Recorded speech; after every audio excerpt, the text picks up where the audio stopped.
So everybody needs to do it. So then walk us through your playbook that, like, for those companies that don't have security professionals, how should they be evaluating if their current security can handle AI threats? I think so. First off, AI threats in general, there's any number of different market segments and categories, right? Are you trying to secure your software, the software that you're actually building? Are you trying to secure your network perimeter, your boundary, if you're running a physical operation? Are you trying to secure your devices? So really, it's going to depend on the type of organization that you're running. Yeah. But I think all of that diversity of types of organizations means that there's only one constant. It's identity. And I hate to say this coming from Okta as the world's leading independent neutral identity vendor, but like fundamentally identity is central to security. And so you can't get it right. You cannot get security right without getting identity right. So the way that I would start, frankly, is making sure that identity security is locked down. I think it's at this point, we no longer, most organizations, most startups, I would imagine most of your viewers, they're not going to be working from a skiff, for the DoD, right? They're going to be sitting in a room like this, maybe not with the microphones and lights, but they're going to be working together on something that they think is going to be cool and change the world. Yeah. And that's awesome. And they should do that.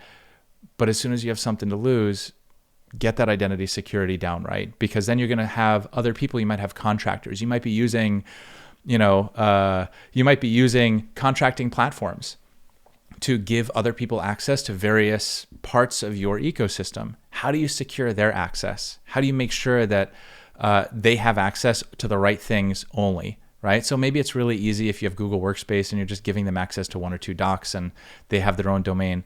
But as soon as you need to bring them into your trusted boundary, say they're labeling your data for AI, they're working in your code base, they're working in your design base, they're a guest member in your Google Workspace, that's when it starts to get very, very real. And those things happen very quickly as you're scaling, right? You're going to end up bringing contractors, consultants, business partners. They come in very, very quickly, and making sure that they have the right access fundamentally is an identity challenge. And for people who don't truly grok what you're saying here, basically you're saying that you should have the login for these systems go through an identity portal like Okta, which is identifying, do they actually have access to this? Are they getting the right access? And did I understand that correctly? That's exactly right. So, fundamentally, people think about Okta, it's like, oh, it's a single sign-on, right? You sign on once with one set of credentials and I get access to all my work tools. That's sort of where Okta started 10, 15 years ago. And now, 15, 17 years ago. But now identity is so much more than that. It can't just be that. It can't just be that login box. So that's a simple enabler of IT productivity. But then it's all the security stuff that we were talking about. That's the key driver right now. So as soon as you start exposing any part of your ecosystem and bringing users into your safe boundary, that's when identity becomes critical, because ultimately I might be using a device, if you're starting a company and I'm a contractor, I might be using a device that you give me. Chances are I'm using my device. Do you know if I have malware on my device? Do you know if I'm a malicious actor? How are you logging what's happening, in your ecosystem? Identity is the first and last fence when you don't have network control. If you go work at any of the largest organizations in the world, you're going to be using a VPN on your device. So they know that you're going to be inside a trusted network boundary. You can't do that as a startup, right? You're not going to do that as a startup. Same thing like, there's going to be device management on your device. That means they're going to put a binary on your device and they're going to be monitoring everything that you're doing. They're going to be controlling what websites you go to so that you're not going to download that malware that's going to expose all of their corporate systems. As you're building, you don't have that, right? And so fundamentally, all you have is making sure the right users get access to the right thing at the right time, and that's it. So, if I had one easy button for someone starting up or thinking about their security posture and their step one, it's identity, identity, identity. That's it. What AI security threat is coming in the next few years that companies aren't preparing for? Pass.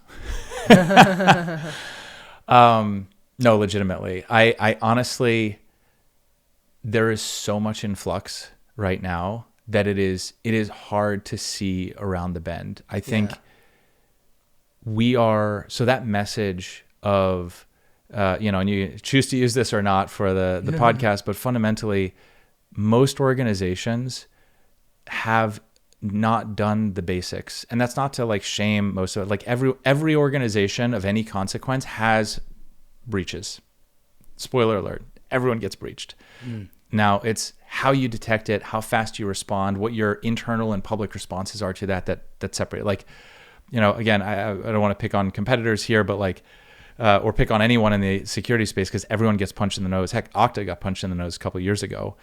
And so you just have to assume that is going to happen, and there are going to be new vectors that come up. And so securing things like discovering your service accounts. So if you have like standing credentials, and you're building an app, you're using N8N internally and you're orchestrating a bunch of things, but you grab those credentials to your Salesforce, and that's where all your customer data, or your CRM, where all your user data is, and you hand that off to N8N and it's just sitting there as a static credential.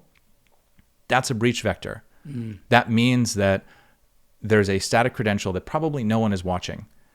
And so you're not putting that in a system where it's locked, where it's being rotated automatically, so that if it does get leaked, that it won't actually be used for nefarious purposes. So there's all these like basics that need to be done in most organizations where like, the threat vectors will continue to evolve. But if if we are not evolving our security posture as modern organizations, the basics are going to be the thing that trip us up, not the novel AI-driven, threat vector. It's all identity. Again, 80% today, it was 80% last year, it was 80% the year before. Wow.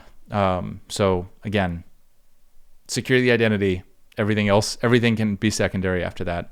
And I think that will be a really good way to future-proof yourself.